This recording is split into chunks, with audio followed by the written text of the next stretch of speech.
কড়াই তেল গরম হয়ে গেছে, জিরে ফোড়ন দেব,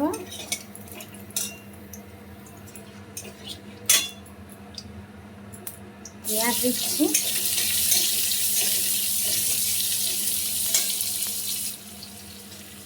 ভাত ভাজা করব।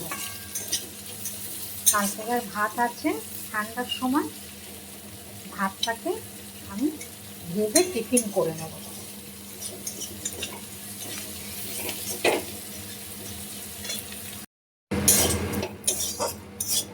এর মধ্যে মটরশুঁটি দিয়েছি আর ডিম ফাটিয়ে দিয়েছি, আর হলুদ আর নুন আর কাঁচা লঙ্কা দিয়ে সেটাকে ভালো করে ভেজে নেব, তারপরে ভাতটা তুলে দেব।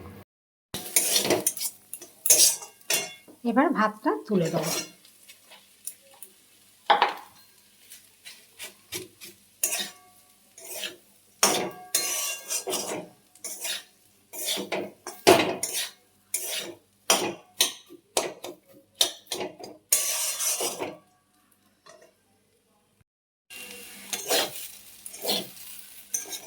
ভাত ভাজা হয়ে গেছে, এবার গ্যাসটা বন্ধ করে দেব। ভাত ভাজা কমপ্লিট।